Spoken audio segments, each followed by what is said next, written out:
is a beautiful day, late winter, early spring. We're getting a little bit of spotted rains.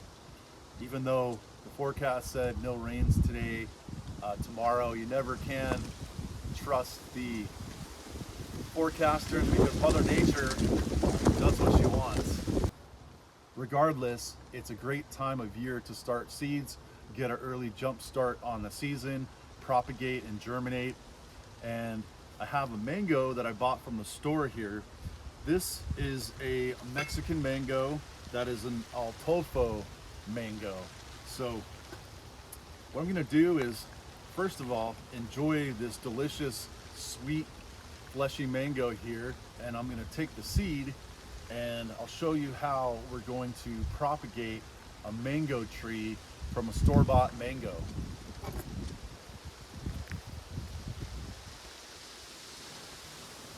So mangoes have a nice big seed in the middle. So what I do is I just spin my blade around and cut it in half. That way I can expose the flesh on this side. The seed is on this side. Let's taste this mango.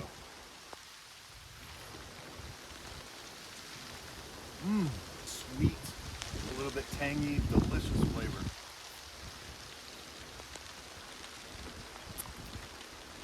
Very common mango from Mexico. Here in Southern California, this mango will do really well.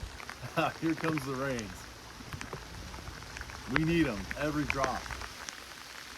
Because in a couple of months, it's gonna be hot, dry, and we'll be wishing we had more of this. All right, so you can literally just eat the flesh right off the seed.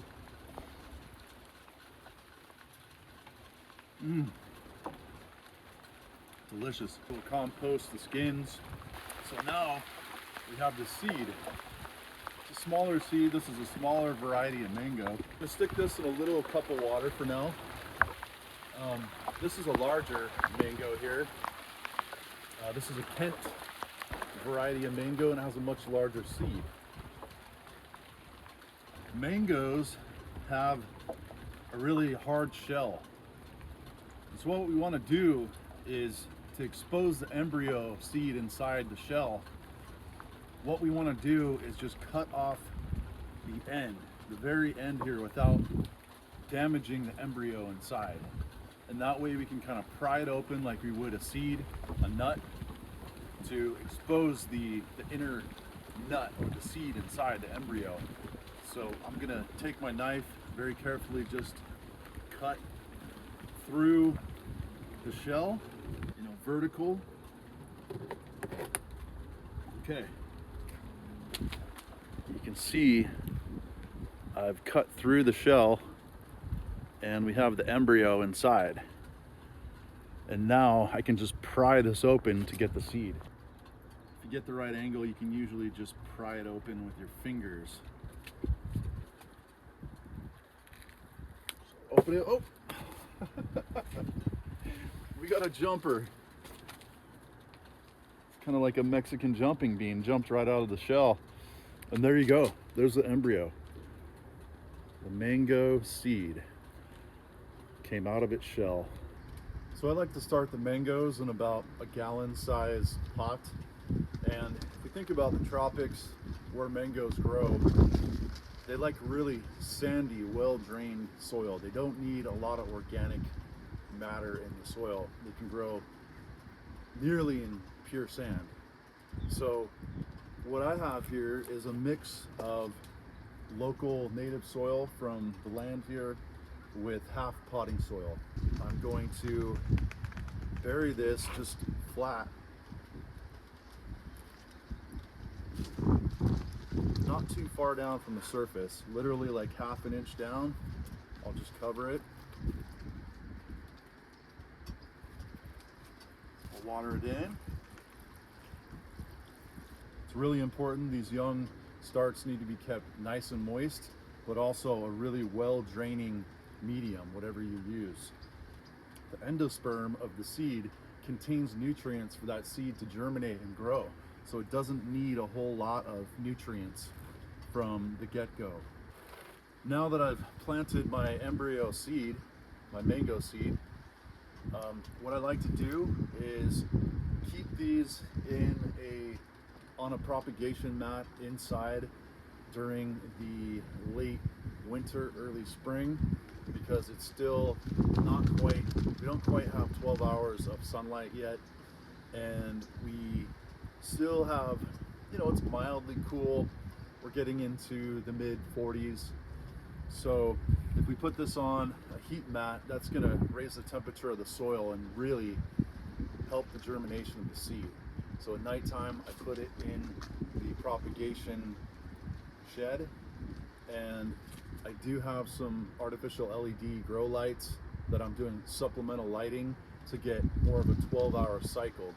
A lot of plants will go into a flower state when they don't have 12 hours of sunlight. So if we're starting early in the spring, we need to make sure that we're supplementing enough light during the night that there is at least 12 hours of light, and give them a kickstart so that once we're in April, May, and now we're getting into at least 12 hours of sunlight, we can move out our starts. So after a couple of weeks, you can see we have a little mango tree sprouting. Its leaves are starting to fan out. There's another one right here you can see, and it's beginning to sprout up and spread its wings to fly, so to speak. Spread its leaves to grow. It is a beautiful morning.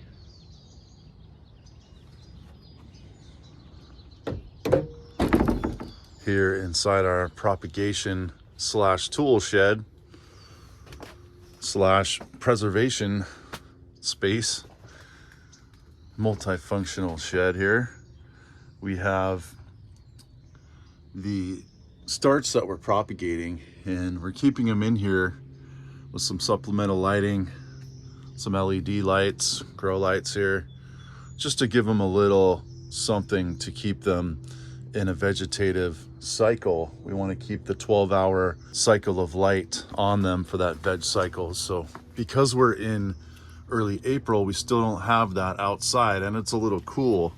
So we have heating mats here for our mangoes. You can see different stages.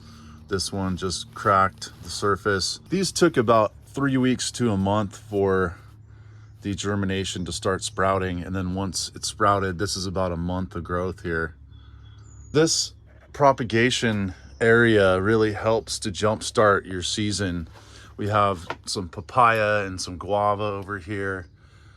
Those are seeds from the fruit that we harvested, and keeping that perpetual cycle going and getting the season started earlier.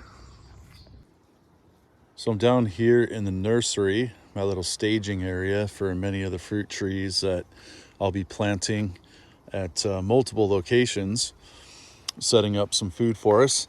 But here we have some different sizes of mango. We can see this one was just started. Luna is here inspecting. This mango is a little bit ahead of this one. And so here we have a mango. This is a honey variety of mango. It's got some nice colors going on. And this one's about the same size, same breed, honey mango. And this is about a month of growth here. Since it first cracked, you can see the mango seed here that our sprout came from. And stepping up, we have a mango here. This is a Vietnamese mango, and this is the second year. So we're starting the second year of growth. So this is a full year of growth from a mango, starting season 2. Stepping up from there, we have a Indonesian mango. So this is what a year, starting year 3 looks like for our mango. So this is a 2-year-old mango starting its 3rd season. We have some nice branches off of this one here. So this will branch out into a nice wide tree to show you the progress and evolution of the mango tree. So here down the street from me is a beautiful mango tree that is at least 10 years old, maybe a little older, putting on some flowers. So you can see just beautiful here. So good sized mango there. And then there's another one even right here, even older. So mangoes get very large indeed. And beautiful tree here behind me. And residential area,